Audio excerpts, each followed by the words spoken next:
Welcome. My name is Bethany Odell, and I am here on behalf of COCG. And I would like to welcome everyone to this forum for the second Vice President of the Faculty for Faculty Senate. And I would like to introduce our three candidates for this position. Dr. Sonia Ezell is an assistant professor for the Elementary Education, Early Childhood, and Special Education Department. Dr. Christopher Stone is the Associate Chair and the Assistant Professor for the School of Business Department. And Dr. Sandra Valenti is an Assistant Professor for the School of Library and Information Management Department. More information about each of these candidates can be found on the Faculty Senate webpage, which is at emporia.edu/facsen. That's FACSEN. This forum is currently being recorded and will be made available to the Faculty Senate webpage as well. I have a few questions here, but I would like to encourage those in the audience that if you have questions that we will take those after. So question one for Dr. Zell. What strengths do you bring to the Senate leadership? Okay, good question. Strengths that I bring, I would say would have to be my long list of my data.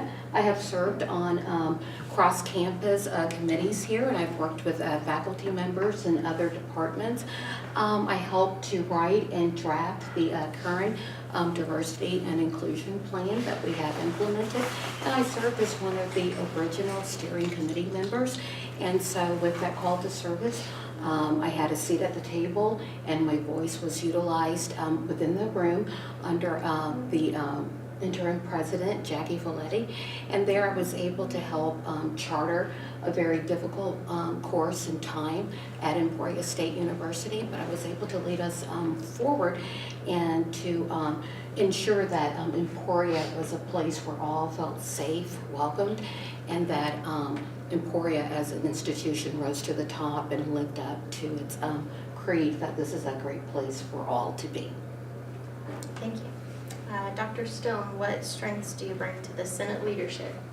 Well, actually, Dr. Zell and I worked together on that diversity and inclusion plan. We were on the subcommittee. I don't even remember how many times we split it up, working on the diversity and inclusion plan. So I've worked on university committees such as that one. I worked on Gen Ed Council last year, and this year I'm chairing it this year. I'm also chairing the Diversity Education Committee this year with a few faculty from across campus.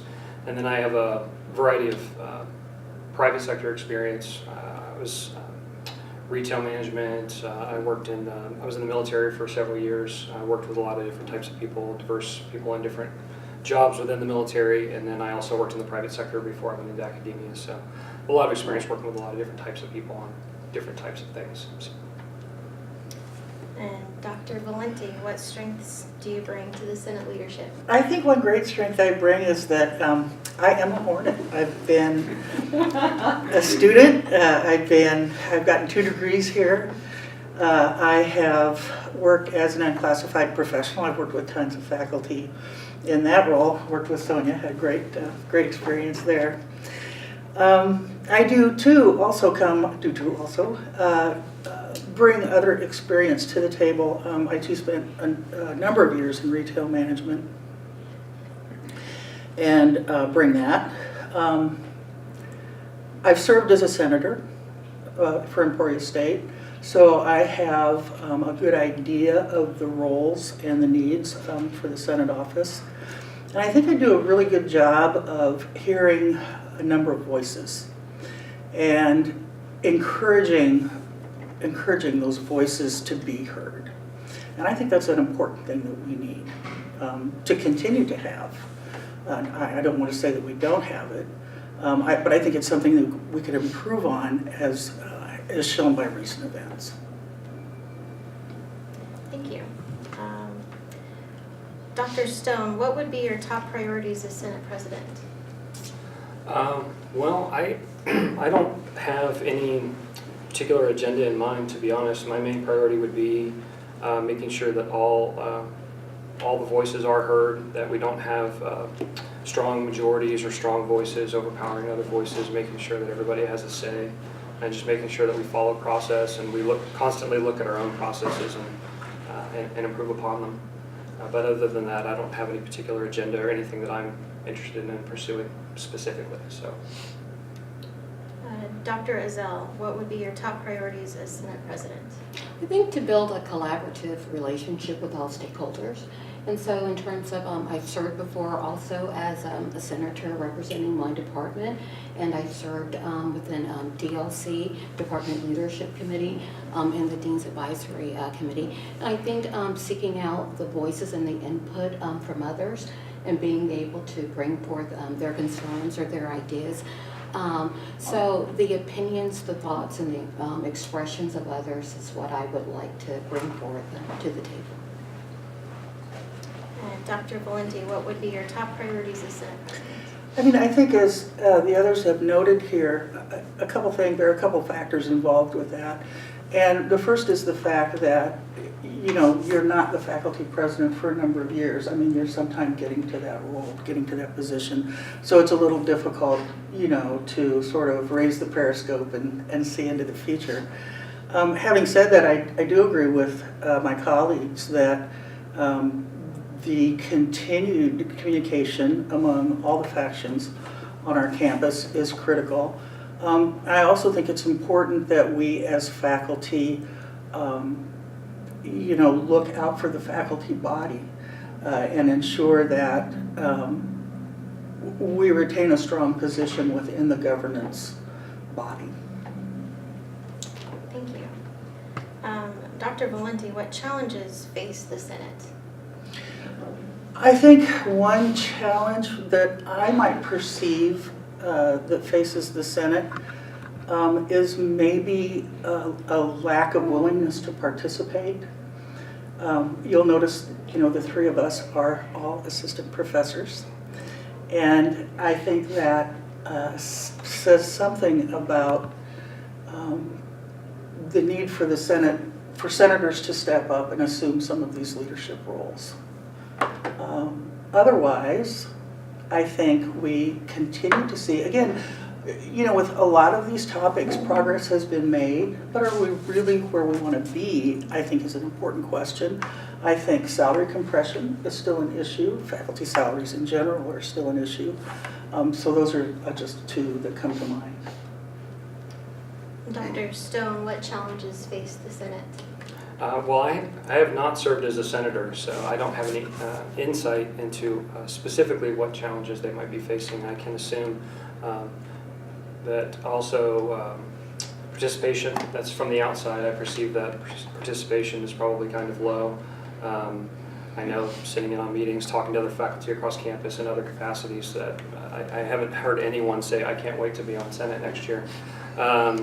It just doesn't seem to be that exciting for people. So I think it would be helpful if somehow we could figure out as a faculty to get more involvement in the Senate, have more people, maybe not excited to be in the Senate, but at least participating, hear more voices. I think we probably have some voices that are always heard in the Senate, and there's some that aren't being heard because they aren't actually participating.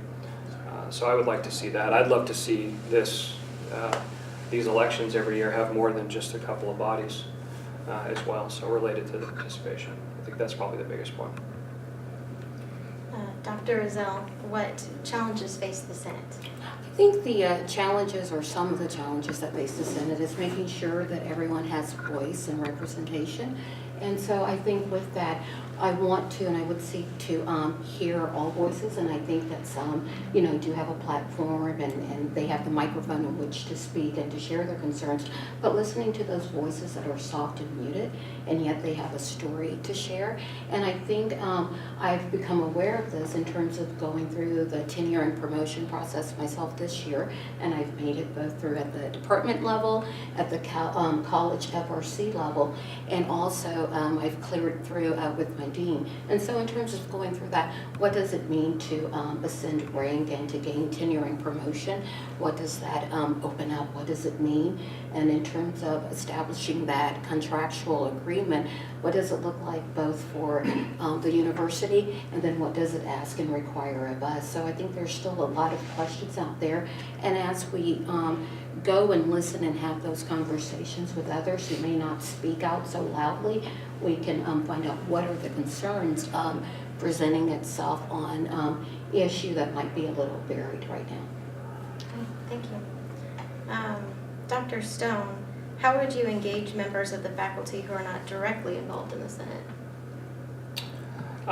Again, related, I guess, to my other answer, I would reach out to the faculty and encourage them to participate more, or at least to share their thoughts. I know, like our senators, a lot of those senators go back to their schools and departments, and they reach out to the faculty, send out emails, send out updates. I would encourage people to, send in their opinions on the bills and things that are going through. Actually, participating, having a say at that level.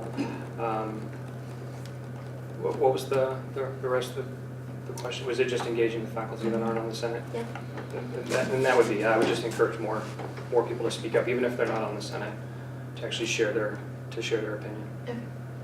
Dr. Valenti, how would you engage members of the faculty who are not directly involved in the Senate? I know one way that, personally, I think, Amy Sage Webb said something the other day that I thought it really resonated with me, and it was during the student forum that we had recently, and she kept bringing it back to, what are you doing? What are you doing as an individual? So I think one thing that I can continue to do is try to reach out across disciplines. I know Dr. Walther and I are currently working on a project with someone from school business, working with Joyce Joe. Things like that. I think there are different ways that we can connect across disciplines to sort of create that better level, higher level of collegiality. That's what I would shoot for. Dr. Ezell, how would you engage members of the faculty who are not directly involved in the Senate? Well, I know within my department, sharing the minutes and the notes, having an open policy in terms of contacting me via email or to schedule a meeting. I would also maybe like to see some cross-campus collaborations and maybe some events that we could sponsor to get people to come and to share. And I'm also thinking about the utilization of surveys, maybe to get a feel about how do you feel about maybe have 10 events and 2 lines that they could fill in. And so that way you can get the input and the actual voice and thoughts of those who may not be able to attend the meetings. But what are you thinking? How do you feel about Emporia State University? What's some things that you're liking that's working for you? Maybe some things that could change. So to seek that input actively. Thank you. And I have one last question. Dr. Ezell, what would you like to tell the faculty you represent? Wow, that's a big one. Well, first I would have to share a little bit about my background, and with that said, I would have to say that my father was in the military, and so that greatly impacted me because as a little child, then I grew up all overseas, and so I've got to meet and interact with a lot of different individuals though. So I attended elementary school in Okinawa, Japan, and I graduated from high school in Athens, Greece, and so early on I've had classmates and friends from all over the world, Taiwan, Guam, Lebanon, and from Turkey. But early on I was able to perceive the importance of establishing a common ground, and so that was something that I've carried forward with me. I would have to say one of my true causes is that I am a champion of children, and I'm an advocate for learners of all ages. And so with that said though, if I was to continuously define who I am, I'm committed to service. I have provided service here at ESU. I have served on committees both at the university level, within my department, within my program. I have also developed solid relationships with other faculty members within other departments. And I have worked with the students, and I enjoy the students that I teach and the impact that I've made in their lives though. And so those are the things that I hold near and dear in terms of being here and wanting to serve and to provide additional service as the eventual president of the second VP. Dr. Stone, what would you like to tell the faculty you represent?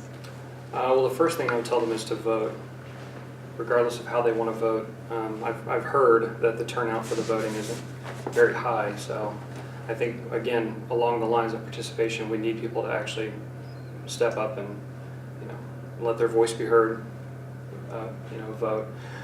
The other one is that I don't have an agenda. I just enjoy helping people. Most of my work is centered around helping disadvantaged populations, which may sound odd as a business person, but I work predominantly in human behavior in the workplace, and I look at like employment discrimination and stuff like that. And I like to work with organizations centered around individuals with disabilities, things like that. I like to help whenever I can.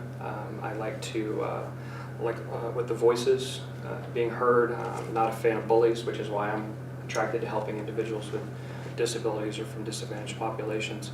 And so I like to be in any capacity where I can help in any way, try to create a more level playing field. And anytime there's something that needs to be done and there's not a lot of volunteers, I often step up and participate, even if I don't necessarily want to. That's not what I'm saying about this right now. But I'll give you an example. I'm on the Gen Ed Council. I'm sharing that, and I was invited to go participate in an assessment conference, and I'm sure that all faculty would be ecstatic to go to an assessment conference. But I did. I went to the conference, and I ended up being the only person there because the school got closed that day. So I happened to be in Kansas City already, so yay. but yeah, vote would be the first one, and I'm just here to help in any way I can. So. Thank you. Dr. Valenti, what would you like to tell the faculty you represent? I think I would like to say that because I didn't come to higher education until later in life, I suppose I could tell you, I was in my early 40s when I started my bachelor's program and kind of took a traditional student's arc. I just happened to be 25 years down the line from the traditional students. So I value continuing education, I value distance education, I value that whole notion of lifelong learning. Anything that we can do to continue sort of an upward cycle of knowledge among society members, regardless of whether they're remote out in the country or live in a city or whatever. That's the kind of thing that I would like to bring to the Senate. Thank you. I would like to open up to the audience. If they have any questions? Yes. The dirty secret of being elected is that we ask you about what you're going to do when you're president, but are you aware that as first vice president you have to take minutes?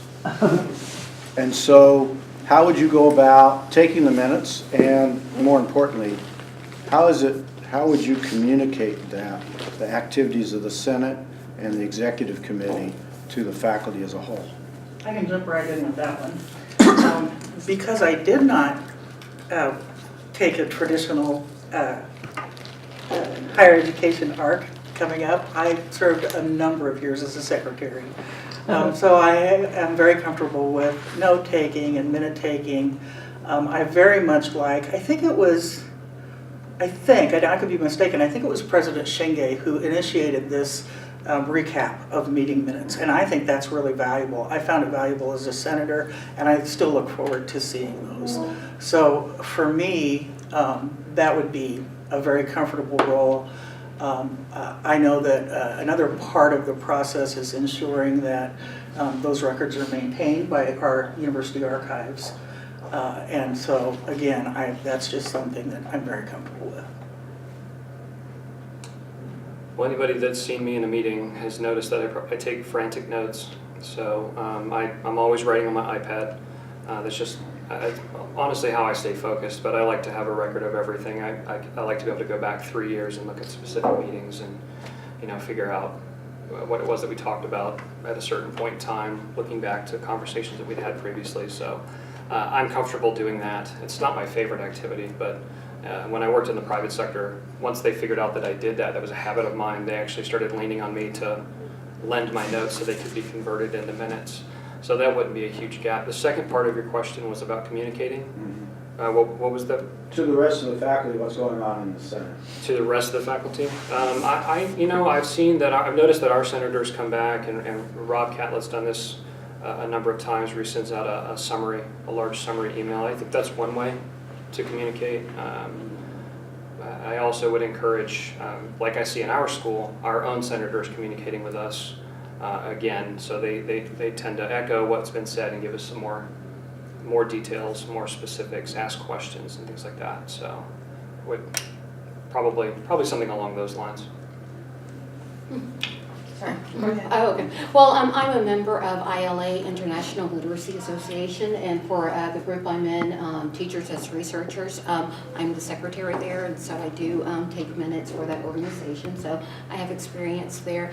And I currently like the format that the current president is using, Rob. He does like a little summary, and he sends that out, and so that allows for you to know what's going on. And then if you want to reply and send an email or do a follow-up question with him, you could, or you could speak with one of your senators that's within your department. So I feel comfortable doing both. Okay, this is for Sandy and for Sonia, but Chris, you're gonna have to be creative in your response, Yeah. okay? All right, so it's for everybody, but I would like, Sandy, I've worked with you on Faculty Affairs Committee. We've worked on bills together. Sonia, you and I represented the same department on Senate, so I haven't been on the same committee with you, but our terms were concurrent for a year of overlap. So my question, and Chris, I'll do my best. There's gonna be a way for you to answer this, okay? What was memorable from your term? And Chris, you can think about yours, whether it was Marion or George or somebody else who was a senator, and you were interacting with them. What really strikes you? What's important about Senate? Not like, what are you gonna do? But what do you remember, or what impacted you, Chris, specifically?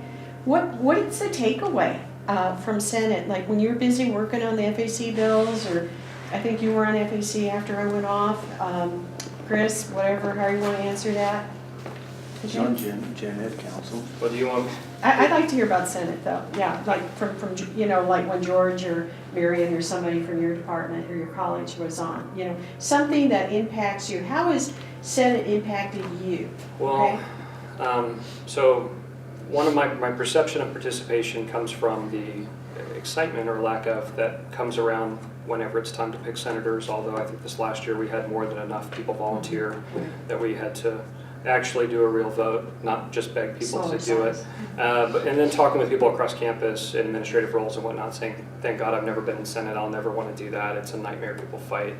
So I got that perception, but then I see when the senators come back and they send me an email and they say, look, these are the bills that are out there right now, we'd really like some insight, and these are the things that we'd like you to really look at because these are going to affect you the most. Like here recently we had academic appeals came down, and so there was a lot of opinion about the academic appeals process. There was academic dishonesty came down recently, and what really got me was the ones that are participating are active. They're reaching out and they're trying multiple ways to get to the faculty and say, please tell us what you think, because otherwise we're working in a vacuum.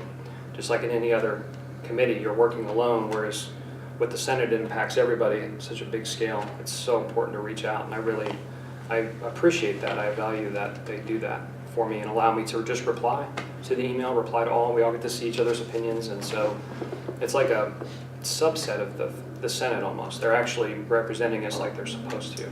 So. Thanks, appreciate that. Okay, I would say regarding being on Senate, I love the level of discourse, the representation that you got to bring into the room in terms of what you were representing, and building consensus within there. So within the FAC committee, we were working on the gun policy that we currently have in place. And so as you can imagine, there were lots of different opinions there, and some people were like, no, no, no. And it was understanding that this is now law, so what is the best policy that we can create to put in place so that we're safe but we're in compliance with the law.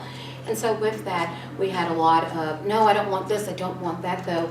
But the more and more we kept talking, the more and more those who speak in, share, you sought their voices, take this back to your department, come back and share them. We built consensus and we were able to finally craft a policy that, and eventually it was passed though, but it's the whole robust, dynamic nature of that whole process that allows you to see a thought or something that, you know, you're told you have to do, we'll have to do this. This was mandated from the Kansas legislators, into bringing that and actually placing those thoughts and ideas onto paper with a lived policy that impacts actual people, that you have to write out with something that we can live with, and then eventually be able to hold it up as policy, and if it needs to be reviewed, it can though. But I enjoyed all of it, so, you know, you get to represent ideas and thoughts, and let's all talk and share, get rid of that won't work, well, let's try this, and finding that common place, that meeting ground. That's what I like. I would echo much of what Sonia said, especially as once I became a senator, I was somewhat new to the processes. At each time we met as a Senate, each time we met as a committee, it was always remarkable to me. Number one, the thoroughness with which each topic was approached. Really trying to take that longer view. What does this look like, and what are the implications that we'll see from the passage of this bill? Are we saying what we want to say, or are we trying to make a stopgap, right? And another thing that I have found to be of very high interest is trying to find the balance between, the situation today, I think, speaks to this. Trying to find the balance between a knee-jerk reaction and better longer-term thinking in order to address something well, not just quickly, you know. So those are two huge takeaways that I've had from the processes.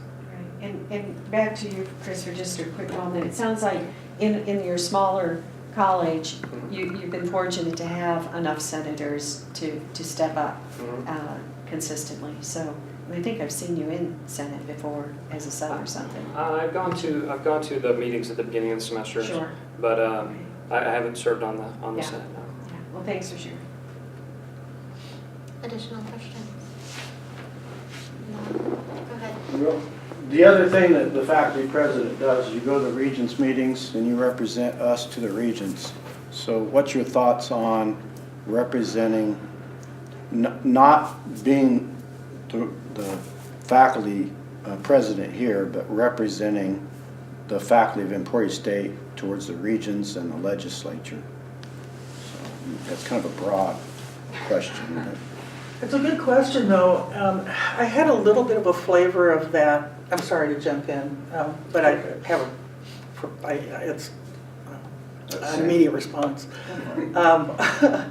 I was the vice president of the Unclassified Commission, and so we had the same couple of times a semester, once a semester, I think, maybe twice, that we would go to Topeka and go to those meetings, and then have meetings of our own.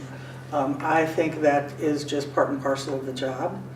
I think that I would be very comfortable. I'm proud of us here, and I would be very comfortable, you know, representing us in that venue. I would say in terms of representing Emporia State University to other individuals, that I would represent a very positive message, and I would send forth the message that Emporia State University is a place where you could come, and to know that if you came here, you would be accepted, you would find it to be a safe, welcoming place, and it's a place where your thoughts and ideas can find room to grow and to blossom, though. And so to have that opportunity to represent ESU and to share those with those that I encounter, I would consider that a welcomed opportunity for myself. In my professional experience, I've interacted with people at all different levels, and I've always been comfortable talking with people at any level. So it doesn't really matter where they fit into the hierarchy. I'm comfortable talking with everyone. In that capacity, I think I would probably be most excited about getting to talk with my peers from other institutions. We're often in these meetings like Gen Ed and whatnot, guessing what the institutions are doing or what they're dealing with on the inside. It'd be nice to hear what the other institutions have to say, how they feel about different issues, where they stand on things. And so I would enjoy that. I enjoyed that quite a bit when I went to the HLC conference last couple weeks ago. Getting to just see where we stand, you know, it feels sometimes like we're dealing with a lot, and then you meet these other institutions, you're like, okay, they're all dealing with the same thing, so we can all work together and find a common solution. So that would probably be, for me, the most interesting part of that. Everybody has slightly different styles in dealing with conflict. I wonder if you could just address a bit how you particularly what kinds of skills or how you would go about dealing with a situation in which there's faculty senate on the one side and administration on the other, and never the two shall meet. In other words, that they're in strong disagreement about something. I'm not suggesting it's going to happen, Sure. but it does regularly. What's your conflict management style? Or how would you work that through? Well, so I'm a behavior person. I study behavior in the workplace, and I actually find that kind of interaction, that kind of problem to be fun, which most people wouldn't. I also find process improvement to be fun. So, but kind of along the lines of dealing with any sort of political issue, you have to find the common ground. And one thing I do have is the ability to stay rational and composed regardless of the emotions in the room. And sometimes you have to hear what they're saying, and then you have to hear what they're trying to say, and try to tease out, what is the rationale behind your argument? What is the rationale behind your argument? Why is it that you won't move this way? Why is it you won't move that way? And try to sometimes just tease out what it is about the one side's position that the other one will see until you can bring them together. Mine is really just trying to maintain cool, calm, rational, happy environment, and let's really just get down to the root of it rather than I'm right and you're wrong and we're not going to budge, because that's not productive. We can't get anything done that way. I know that, too, coming from that service background, that retail background, I worked in a number of different locations, and I want to hear the complainer. I want to hear from that person. So often, there are good ideas that have either been set aside because it was the wrong time, or circumstances at one point wouldn't facilitate for something to happen. But those things don't remain constant. So I am actually somewhat in agreement that I don't see anything wrong with strong opinions. If we're not passionate, why are we here? I would ask that question. But I would also say that I guess I would go back to, I teach management for library school, and there was a theorist named Mary Parker Follett. And her attitude was to seek what Drucker later called the win-win. So to take a problem and break it down to its component parts and try to seek integration. And I think that if you were to choose a theoretical base, I think that's the theoretical base that I would adopt. I would have to say that within this arena, I bring some proven skills here. I sit on both the DAC, which is the Dean's Advisory Council, and on the ALC, which is the Academic Leadership Committee. And present for those meetings, the Dean is actually in the room. So in terms of having a discourse, bringing forth questions, bringing forth concerns for the faculty that you represent, I've done that, and I do that on a monthly basis. And so I understand the importance of sharing a concern or having that conversation, and can we take out paper and pencil and can we list what it is that the faculty members are wanting or requesting, and then pinning down his thoughts and concerns, and how can we meet in the middle and find that common ground so that the faculty feels supported and the dean feels as if the mission is still being honored and able to take off. So I have some proven skills in that. It does take a little bit of being at your best, being patient. But I do think, though, that with lots of discourse and negotiations, that you can create a situation, that win-win, that we're all hoping to achieve. I would add just one thing, too, based on building off what you were saying, and also based on your question, that there is always some tension or some conflict in that arena. And I would just share the fact that I, again, find that tension and conflict to be of value. I don't think there's necessarily a negative as long as we're collegial in our processes, as long as we maintain that high level of respect and collegiality that keep our conversations at that higher level. Thank you all. Okay, I like it. Of course. We have a strong tradition of shared governance here at Emporia State, stronger than almost any other university I've been at. And traditionally, that is the voice of the faculty and the voice of the administration. But we also have, as Sandy pointed out before, we have the Unclassified Commission, we have the Staff Support Organization, and we also have the students and ASG. So how do you incorporate those different voices into a cohesive policy-making situation when you've got students on one side and the staff on another and unclassified who have kind of a pseudo-faculty, pseudo-whatever stand at the university, and then you got the faculty that basically traditionally have been part of the shared governance. So how do you integrate all those different factions into a cohesive group? That's a good question. Well, having not been on the Senate, I don't know. I mean, I've read through the Constitution. I know who's supposed to be represented. I do know that our student body doesn't participate as much in the shared governance as they probably should with the student government side. I know that on the committees, like the Gen Ed Council, for instance, we have a couple of students that serve on there, but they tend to be kind of quiet. Again, I think we have to think about who's impacted by what policies, and we need to make sure that we have done our due diligence in reaching out to those groups. We talk a lot about, obviously in the Gen Ed Council, making minor changes to the Gen Ed, and we have to make all these assumptions as teachers, what's good for them, what's not good for them, what they need, what they don't need anymore, but then we have to make sure we get the voice of the students. There's more people on campus, obviously, than just the faculty, as you mentioned, and the students are the most important part of the campus, so we definitely need to hear them anytime anything impacts them. And then as far as unclassified and any of the other bodies on campus, we need to reach out and include all of them, regardless of their voting position, regardless of their actual power or ability to shape policy. They have to be taken into consideration. We all have to work together.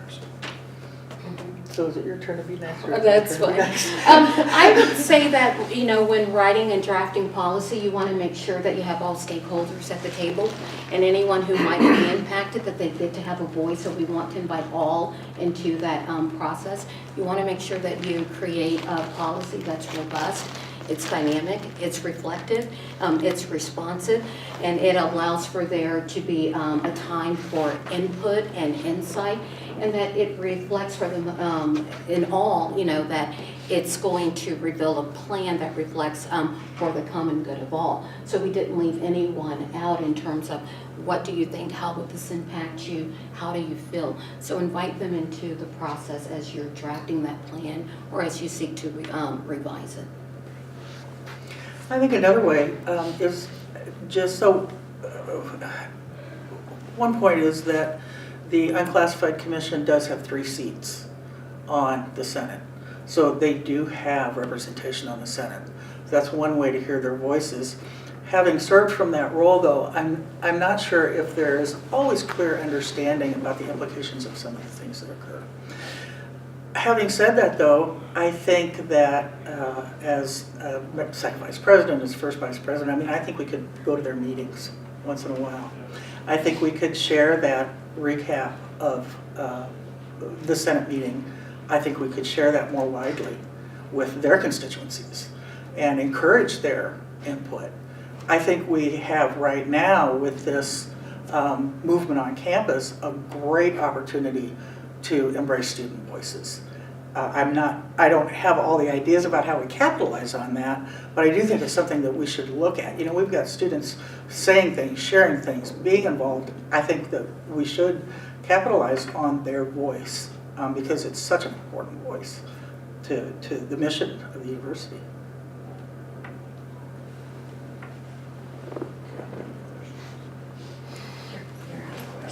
Okay, well, thank you. And thank I you want to thank you 3 for running. Yes, absolutely. So often. Say that. I've been on the committee to try to find people to run for the second vice president, and I'd rather go to the dentist sometimes. So I want to thank all 3 of you for stepping up and saying, yeah, I'll do this. Absolutely. And can I second that. You know, it's an election. A lot of people across campus don't know other people across campus. You know, you never know. It might be most people who get out the vote win, like happens sometimes. Whoever doesn't run, run again. And whoever doesn't succeed, run again. And I'd like to add my gratitude to all three of you because I know it is a process and you're putting yourself out there. And I just have to say that I would be happy for any one of you to be our second vice president. I think you all have really good, strong qualities in many different ways. And so it's an honor to hear you speak today and thanks. Well,